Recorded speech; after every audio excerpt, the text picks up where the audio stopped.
அஸ்ஸலாமு அலைக்கும் வீவர்ஸ். இந்த வீடியோ நாங்கள் பார்க்க போகிற சவுதி அரேபியா பற்றி தான். இப்போ சவுதி அரேபியா என்ன செய்யுதுன்னா, இப்போ பலஸ்தீனுக்கு எதிர்ப்பாக இருக்குது. பலஸ்தீன் மண்ணுக்கு எதிர்ப்பாக இருக்கிறது.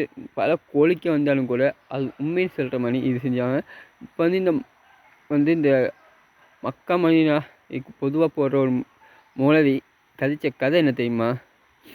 இப்போ நீங்கள் உங்கள் பாத்தில் வாழுங்க, மற்ற பற்றி இங்கே கவலைப்படமான மற்ற நூலகங்கள் சொல்கிறத நீங்கள் நம்ப வேண்டாம். என்ன பைத்தியக்கானாக்க புழைக்குது சவுதி அரேபியா மக்களை பைத்தியக்கானாக்க புழைக்குது. இது மட்டும் இல்லாமல் நம்ம அமெரிக்கா இருக்கிற சில முஸ்லீம் மாணவர்கள் என்ன செஞ்சாங்கன்னா போராட்டம் பண்ணினாங்க பலஸ்தீனுக்கு சார்பாக. அப்படிப்பட்ட அவங்கள எத்தனையோ மக்களை அவங்க என்ன செஞ்சாங்களா சொந்த நாட்டுக்கு போக விடாமல் தடுத்து வைத்து அதை ரத்து செய்து வச்சிடான். அது சரி பண்ணுங்கன்னு இப்போ பல நாடுகள் கேட்டுக்கொள்கிறது. இப்போ அந்த மக்கள் திரும்பி அந்த நாட்டுக்குள்ளே போகணும்னு சொல்லி அந்த நாட்டுக்குரிய அரசும் கேட்டுக்கொண்டு இருக்குது. இப்போ என்ன செய்ய பார்க்குது அமெரிக்கா, பொறுத்து இருந்து பார்க்கலாம். இன்னொரு பக்கம் பார்க்குறதுக்கு இந்த சவுதி அரேபியா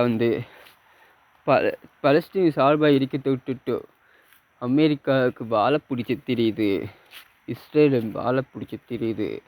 நம்ம சவுதி அரேபியா யூகே கவலையாக இருக்கிறதில்ல. அது பொய்யா இருந்துடக்கூடாதுன்றான், உண்மையாக இருந்துடக்கூடாதுன்றான் என்னை வேண்டிக்கொள். ஆனால் அது உண்மையாக இருக்கிற மாதிரி சில விஷயங்கள் நடந்தது. சவுதி அரேபியா மன்னன் எங்களுக்கு நல்லதாக செய்வார், அவர் சொல்கிறத தான் நீங்கள் செய்யணும். சாதாரண முஸ்லீம் மக்கள் இதை எதிர்க்கக்கூடாதுன்னு சொல்லியும் எதிர்த்து இந்த மௌலவிமார்களையும் கூட கைது பண்ணியிருக்கிற இந்த கவலையான விஷயங்கள் இன்றைக்கு வெளியாகிற நூறங்களை என்ன செய்ய சிலவங்க சொன்னால் சவுதி யூகே எங்களுக்கு எதிர்ப்பாக இருக்கின்ற.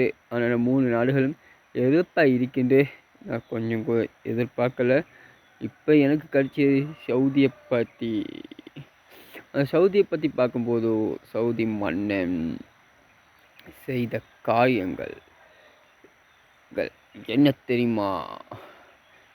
இப்போ நம்ம பலஸ்தீன் மக்களுக்காக உண்ண வேணும் இருக்க வேண்டிய மக்கள்கள் பலஸ்தீனுக்காக 3 நாடுகள் சேர்ந்து போராட்டம் பண்ணி இருந்தாலே நம்ம பலஸ்தீன் மன்னனாக மீட்டுக்க முடியும். ஆனால் ஈரான் இன்னொரு பக்கம் ஈராக் போராடி கொண்டு இருக்கிறது.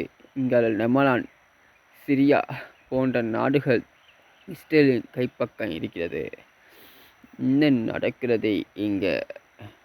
இப்போ இந்த சிரியா கூட பலஸ்தீன நிலைமை தான் சிரியாவுக்கு இருப்பது. இந்த பலஸ்தீன் மக்கள் எந்த அளவுக்கு கஷ்டப்படுறாரோ அதே அளவுக்கு கஷ்டம் சிரியா மக்களும் படுறார்கள். அது மட்டும் இல்லாமல் இங்கே பக்கம் நம்ம லெபனான் எதுக்காக அது இருக்கும் கிஸ்புல்லாக்களை அடித்து துரத்துறதுக்காக வேண்டி நம்மளை இஸ்ரேல் போராட்டம் பண்ணி கொண்டிருக்கிறது.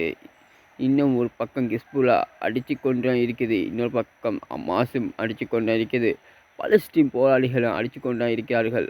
ஆண்டா நம்மளை அப்பாவி மக்கள்களை கொண்டு குமிச்சு இருக்கிறது இஸ்ரேல். பொது மக்கள்களை, முஸ்லிம் மக்கள்களை, பெண்களை, குழந்தைகளை, இளைஞர்களை பார்த்து கொண்டு குமிக்குது இஸ்ரேல். அதை தட்டி கேட்க யாரும் இல்லையா? இன்னொரு வீடியோவை சந்திக்கும் வரை நான் உங்கள் ஃபஸ்லோ.